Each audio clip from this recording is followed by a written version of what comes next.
안녕하세요. 시어머니나 시누시집살이 때문에 고생하시는 분들 사연은 많이 들어봤는데 저는 모실 시어머니도 없고 잔소리할 시누도 없는데도 시아버지 시집살이 할 고민에 결국 이렇게 용기 내서 사연 적어봅니다. 정말 앞으로가 막막할 지경입니다. 저는 결혼을 앞두고 있는 28살 여자입니다. 저와 결혼할 남자친구는 연애로 짧게 만나긴 했지만 성실한 모습에 결혼을 결정하게 되었습니다. 그런데 남자친구를 너무 몰라도 몰랐다는 생각이 드네요. 아니, 남자친구보다 남자친구의 배경에 대해서요. 안정적인 직장에 다니고 인품도 훌륭해서 정말 1등 신랑감이라는 생각이 들었습니다.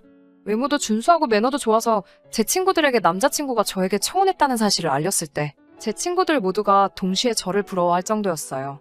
흠잡을 곳 하나 없고 완벽하기만 한 줄 알았던 남자친구라고 생각했는데 정말 이런 것 때문에 결혼을 고민하게 될 줄은 몰랐어요. 아주 돌아버리겠어요. 남편은 따로 형제도 없이 외아들이에요. 할아버지 밑에서 자라왔다고 합니다. 사실 연애하는 동안에도 그런 사실은 알지 못했어요. 당연히 저에게 한 번도 말해준 적 없었거든요. 결혼 이야기가 나오면서 양가 부모님들 만나는 자리가 있어야 하니 그때 눈치 보면서 저에게 그 사실을 털어놓더라고요. 저는 솔직히 기대를 많이 했어요.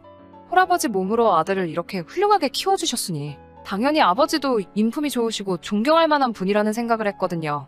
그런데 첫 만남부터가 너무나도 충격적이었습니다. 남편의 아버지를 만나기로 한 전날 제가 부주의하게 돌아다니다가 펄펄 달궈진 고데기를 떨어뜨려서 무릎 아랫부분과 종아리 근처에 화상을 입었어요. 응급조치를 하기는 했는데 뭐가 잘 안 된 건지 다음날 부어오른 화상 자국이 벗겨지기 시작하면서 환부에서 진물이 나오기 시작하더라고요. 화상 입은 곳도 아프긴 했지만 그래도 모처럼 처음 아버님을 만나기로 한 날인데 도무지 남자친구한테 날짜를 미루자고 말을 꺼낼 수가 없더라고요. 제가 부주의했던 것이기도 하고 아버님도 일부러 시간을 내주신 걸 텐데 크게 다치지도 않은 것 가지고 엄살 부린다고 안 좋게 보실 수도 있겠다는 생각이 들어서요. 평소에는 하늘하늘한 밝은 원피스를 즐겨 입는데 그 다음날만큼은 옷을 더럽히기 싫어서 바지를 입게 되었어요.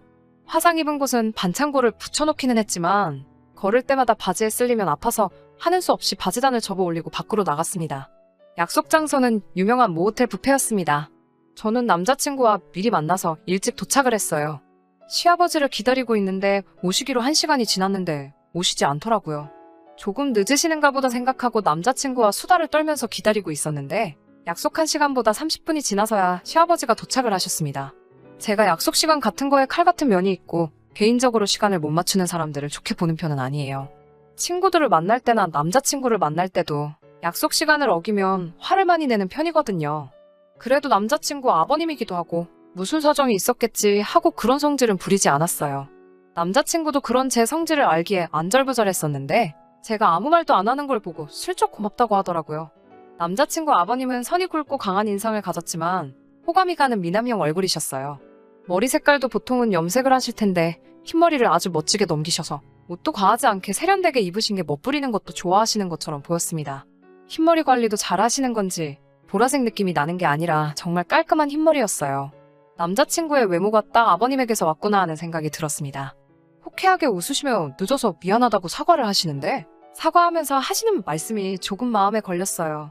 아니, 도로에 김 여사들이 하라는 밥솥 운전은 안 하고 죄다 밖으로 기어나와서 길을 꽉 막아버렸지 뭐냐? 라고 하시면서 아주 꽉 막힌 아줌마들 구멍을 뚫어주며 오느라 늦어버리고 말았구나 라고 하시며 재미 하나도 없는 농담으로 자리에 늦으신 걸 무마하려고 했어요. 여자를 내리깔고 하는 그 말도 듣기가 싫었지만 제가 김여사라는 단어도 별로 안 좋아하거든요.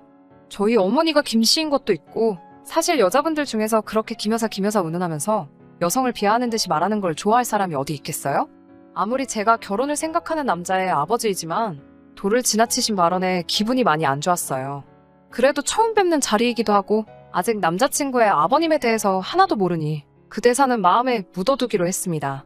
식사를 시작하기 전에 인사를 드리고 간단히 자기소개를 하고 있었어요. 아버님은 첫 만남이니 자세한 소개는 할 필요 없다고 여유로운 말투로 앞으로 천천히 알아가면 되지 않겠냐고 자기가 늦어서 배들 많이 고팠을 테니 식사들 시작하자고 하시는데 그런데 말씀하시는 아버님의 시선이 제 얼굴이 아니라 다른 쪽을 보고 계셨습니다. 고개를 살짝 내리깔고 쳐다보고 계시는 방향을 보아하니 거긴 제 가슴 쪽이었어요. 아버님의 시선이 느껴져서 민망해하고 있는데 대뜸 둘이서 나중에 아이가 생기면 그 애가 배고플 일은 없겠구만? 하고 껄껄 웃으시더라고요. 정말 하나도 재미없는 농담이라 정색을 했어요. 아버님은 제가 정색하는 걸 못 봤는지 흥얼거리면서 음식을 가지러 가시더라고요. 남자친구한테 아버님이 초면에 조금 무례하신 것 같다고 솔직히 말했어요. 남자친구는 애써 저보고 참으라고 말하면서 알고 보면 정도 많고 좋은 분이라고 이제 처음 본 거지 않냐고 저를 달래더라고요. 난감해하는 모습을 보니 아버지가 평소 언행이 어떤지는 진작에 알고 있던 눈치였고 제가 이해해주기를 바랬나 봅니다. 남자친구 말도 틀린 말이 아니고 속으로는 제가 혹시 아버님이 약속 장소에 늦은 것 때문에 이렇게 하시는 말 하나하나가 내 신경을 거슬리게 하는 건가? 하는 생각을 했고 남자친구 체면도 생각해서 참기로 했습니다. 저희도 자리에서 일어나서 음식을 뜨러 가기로 했어요. 유명한 호텔 뷔페라 그런지 먹을 게 많아서 일단 음식을 뜨지 않고 한 바퀴 먼저 돌고 먹고 싶은 것 위주로 고르려고 했습니다.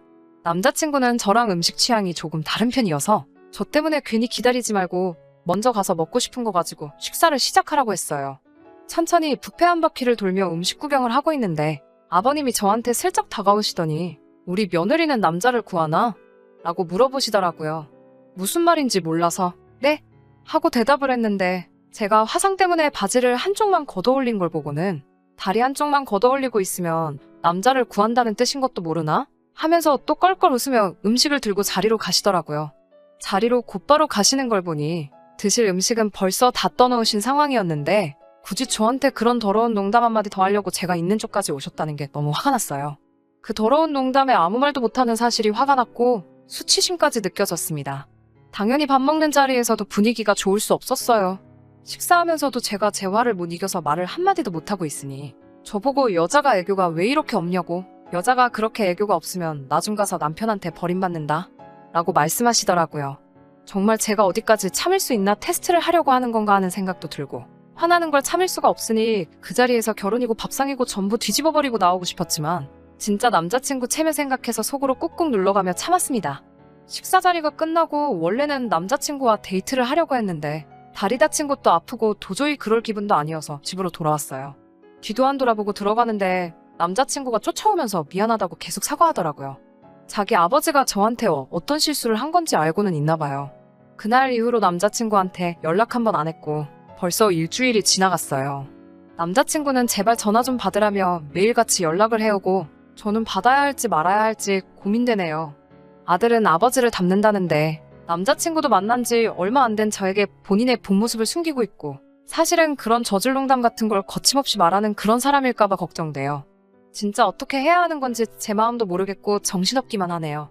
혼자 소갈이 하다가 이렇게 사연 한번 보내봤습니다. 후기 보내드립니다. 남자친구가 집까지 찾아오고 난리도 아니어서 무슨 말이 하고 싶은 건지 드러나 보려고 한번 만났어요. 결국 자기 아버지가 실수한 거에 대해서 사과하고 저를 이해시키려고 하더라고요. 원래도 짓궂은 농담을 좋아하시는 분인데 정말 그 속에는 아기가 하나도 없다고 하면서 정도 많고 따뜻한 분이시라고 저보고 이제 그만 화를 풀어달라고 말하더라고요. 자기도 미치겠다고. 그렇다고 아들 여자친구가 아버지 저질 농담하는 거 듣기 싫다고 그 말투를 고치라고 할 수도 없는 노릇이지 않겠냐고 자기 좀 이해해달라고 하더라고요. 계속 강조하는 건 정말 아무런 속뜻 없이 하시는 장난 같은 거고 저도 겪다 보면 아버지를 진심으로 좋아하고 존경하게 될 날이 올 거라고 빌어대는 통에 저도 한번 접고 어떻게 되는지 지켜보기로 했습니다. 하지만 집어럽게 못 준다고 남자친구 아버님의 도를 지나친 발언과 행동에 저는 결국 견딜 수가 없었고 남자친구와는 결혼을 하지 않겠다 선언을 했습니다. 아버님과 다시 만나게 된 건 얼마 전이었어요. 저는 다시 보고 싶은 생각이 없었는데 남자친구는 굳이 저와 아버님의 관계를 개선해야겠다고 생각했는지 무리해서 약속을 잡더라고요. 원래는 한정식집에서 만나뵈려고 했는데 몸보신을 좀 하고 싶다고 하셔서 근처 백숙집으로 자리를 옮기게 되었어요. 메뉴가 여러 가지가 있었는데 세 사람 모두 해신탕으로 통일을 했습니다. 해신탕 다들 아시죠? 일반적인 삼계탕에다가 문어랑 전복 같은 게 추가로 들어간 거요. 제일 비싼 메뉴라서 그걸로 골랐습니다. 아무튼 음식 주문을 받는데 주문을 받으러 온 사람이 조금 나이가 어려 보이는 여자였어요. 대학생이 아르바이트로 일을 하고 있는 건지 부모님 가게를 돕고 있는 건지는 몰랐지만 저보다도 훨씬 어려 보였습니다. 어린 나이에 벌써부터 이런 일 하고 있는 걸 보니 저한테는 그 모습이 그렇게 예뻐 보일 수가 없더라고요. 아버님은 제가 아버님 때문에 남자친구와 싸웠다는 사실은 인지조차 못하고 계셨는지 주문받으러 온 그녀가 오자마자 또 당당하게 농담을 시작하시더라고요. 아가씨, 이 집 백숙은 연계를 쓰나? 라고 물어보시더라고요. 주문받던 그 여자는 똘망똘망하게 저희는 토종닭을 써서 연계는 쓰지 않는다고 대답을 했어요. 그러자 아버님이 실망스러운 표정을 짓더니 여자든 닭이든 젊고 어린 게 맛있는 법인데 라면서 말도 안 되는 농담을 또 하시더라고요. 주문받던 여자는 그런 농담이 익숙했는지 대수롭지 않게 토종닭이라서 조금 즐기다는 느낌을 받을 수도 있는데 연계보다 훨씬 몸에 좋은 거예요, 사장님. 하고 아무렇지 않게 지나가더라고요. 저한테 한 농담도 아닌데 저한테는 엄청나게 거슬렸는데 또 주문받는 여자는 대수롭지 않게 넘어가니 남자친구 말대로 제가 과민 반응을 하는 건가 하는 생각이 들기도 했습니다. 그리고 나서는 음식이 나오기 전까지 혼자서 남자친구 키워오시며 힘들었던 이야기를 하는데 저를 거슬리게 만드는 그런 농담을 빼고 하시는 정상적인 말씀을 들으니 고생도 많이 하셨고 엄청 열심히 사신 분이라는 생각도 들고 남자친구 말대로 제가 속이 좁고 아버님은 사실 좋은 사람이 맞는 건가 하는 생각도 들었어요. 그런데 그런 생각이 들기가 무색하게 몇 분도 안 돼서 애써 쌓아놓으신 점수를 날려버리셨습니다. 그날은 밥상을 뒤집어버리고 한마디 하고 뛰쳐나왔고요. 생각보다 빠르게 주문한 음식이 나왔어요. 한 명당 하나씩 앞앞이 음식이 세팅이 되었습니다. 제가 뜨거운 걸 잘 못 먹어서 펄펄 끓고 있는 삼계탕이 조금 식을 때까지 기다리고 있었는데 우리 며느리는 큰 고추 먹어야지 하면서 이건 며느리 거 라고 하시며 3회째로 나온 오이고추를 제 앞접시에다가 덜어주시더군요. 그러더니 그 길로 바로 젓가락을 제 그릇으로 옮겨 휘적거리더니 조개는 오랫동안 구경도 못한 내가 먹어야지? 이러면서 제 삼계탕 안에 들어있던 전복을 집어 가져가시네요. 펄펄 끓는 삼계탕을 던져버리고 싶었는데 그렇게 하면 소송에 걸릴까 싶은 생각에 그러지는 못하고 들고 있던 숟가락 던져버리면서 그만 좀 하라고 소리 지르고 그냥 밖으로 뛰쳐나왔습니다. 남자친구는 그 길로 뛰쳐나와서 저를 잡더라고요. 제가 참다 도저히 견딜 수가 없어서 일어난 거고 앞으로 볼 일도 없을 거라고 말하니 아버지가 저를 편하게 해주고 싶어서 농담한 걸 가지고 도대체 왜 그렇게 예민하게 반응을 하냐며 이해가 안 간다는 식으로 말을 했습니다. 너는 어떻게 그게 아무렇지도 않을 수가 있냐고. 하나를 보면 열을 안다고. 저런 농담이 별것도 아니라는 식으로 받아들이는 너도 문제가 있는 거라고 한마디 해줬어요. 아무리 어른이고 농담이라고 해도 듣는 사람 기분을 봐가면서 정도껏 해야지 재밌는 농담이 되는 거고 그 도가 지나치면 그 순간부터는 농담이 아니라 희롱이라고 말해줬어요. 오빠도 똑같다고. 저런 농담을 듣고 아무렇지도 않다는 건 오빠도 나중에는 나한테 저런 농담 서스럼 없이 해도 된다고 생각하는 거 아니냐고. 결혼이 문제가 아니라 연애하는 것도 다시 생각해보고 싶다고 말하고 저 혼자 집으로 돌아왔습니다. 잘못한 걸 이해를 했는지 뭔지는 모르겠지만 더 이상 저를 잡으러 쫓아오지도 않고 제자리에 가만 서서 제가 멀어져가는 것만 바라보고 있더라고요. 바로 얼마 전 이야기예요. 엊그제까지는 전화 좀 받으라고 하면서 하루에 12번도 전화를 했는데 요 몇일간은 전화 한 통 없네요. 아버지 버릇을 고쳐놓겠다고 해도 저는 다시 만날 생각이 없습니다.